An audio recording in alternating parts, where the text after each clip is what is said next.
something in the first 10 rows. $20 a piece. Those tickets are only $12.50. I don't buy them.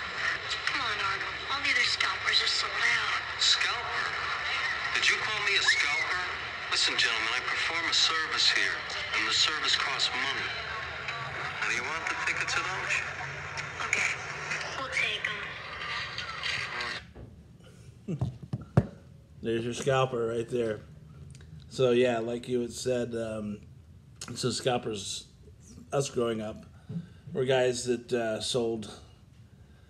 They would go to the ticket masters and stuff like that, where you'd buy the tickets, and they'd get there early, and they would buy all the prime real estate tickets, and they'd scalp them for a lot more money. So just like this guy was doing here. I was from Ridgemont High, by the way. Great movie if you haven't seen it. So my take on scalpers versus resellers.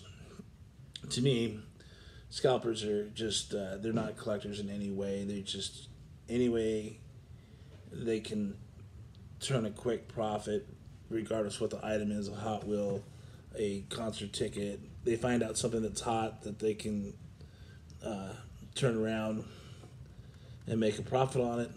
To me, that's my what a scalper is. Now resellers, I'm friends with some resellers, and these guys, they do it for a living. They work at swap meets, and some of them are at the convention right now in LA in their hotel room, pimping their Hot Wheels and trading and selling and doing what they can do. And yeah, one of my friends, I call him the Hot Wheel dealer, that is a friend of mine, that he sells baseball cards, comics, coins, all kinds of collectibles and stuff like that. And he's at Kobe's every weekend, and I know a few of the guys there, and that's what they do. And they buy collections. So they'll buy a whole bunch of collections, and so they resell them. And most of those guys don't sell on eBay. They just sell at these open venue type places. So, and then there's the kind of resellers that are kind of like me.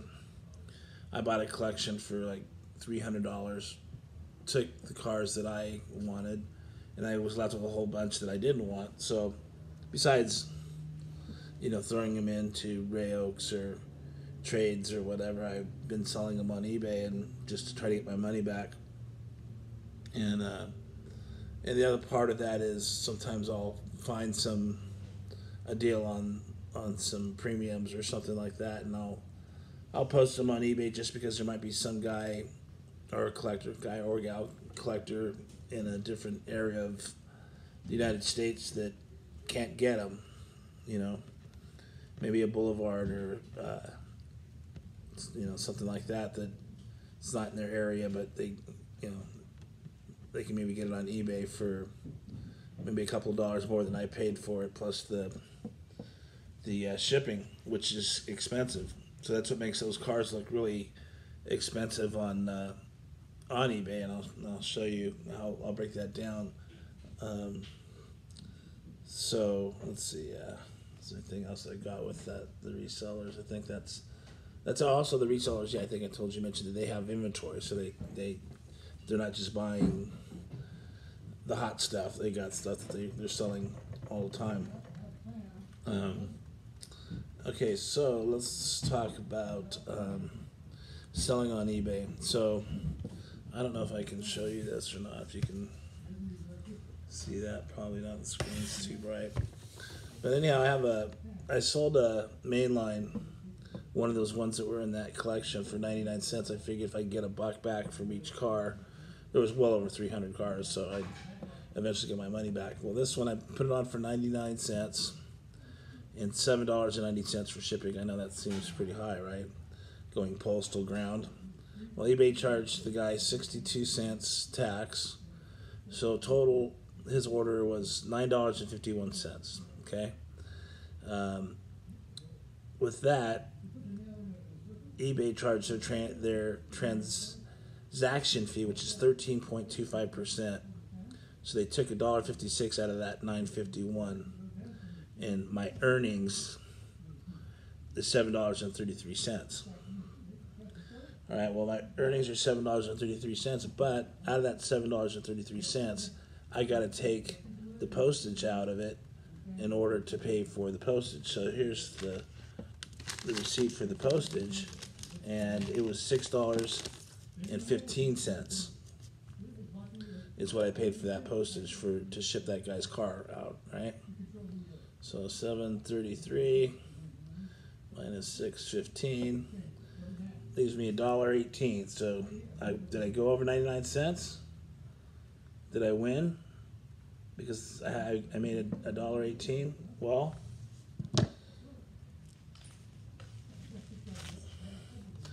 this tape right here, $8.88 at Lowe's. Yeah, I can probably get it cheaper at Uline or something like that. Bubble wrap. This will cover up one whole carded Hot Wheel and protect it pretty good. This right here, there's 50 of these 12 by 12s in a roll, and these come out to about 28 cents a sheet. So we're gonna deduct that from the $1.18.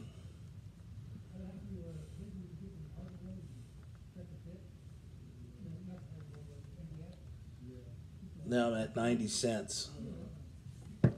Well, it's got to go in a box. Here's the box. Clearly bought it at Uline. This box for 50 is 67 cents each. All right. So we were at 90 cents. Well, now they take the price out for that box that I paid for.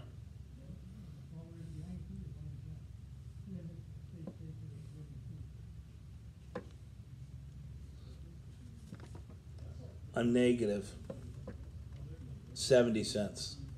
So I didn't make any money off of that. Out of that transaction where it looked like that. So when you see those high prices and the high prices on the shipping, it's because it's to cover all those things. And that's not to mention my time and the gas. It's a 5-mile round trip to my post office. And there's a bunch of kiosks there, and it's open 24/7. It's pretty bitchin', but it's yeah, you put that in there, and plus whatever little bit of the roll tape. Let's add another $1. I'm probably $1. I'm probably negative $1.70 on that one sale that I tried to sell something for 99 cents. So you have to, when you see some of those prices, you got to kind of factor in that they got all those costs that they have to cover, and. So that's it on the reselling. That's my take on the scalping. That's my take on the resellers.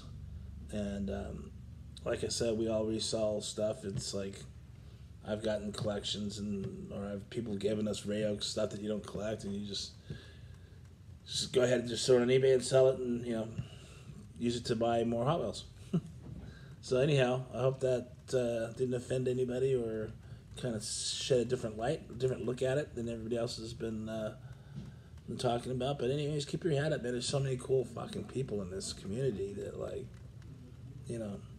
screw the scalpers and just keep on collecting what you can collect and find. All right?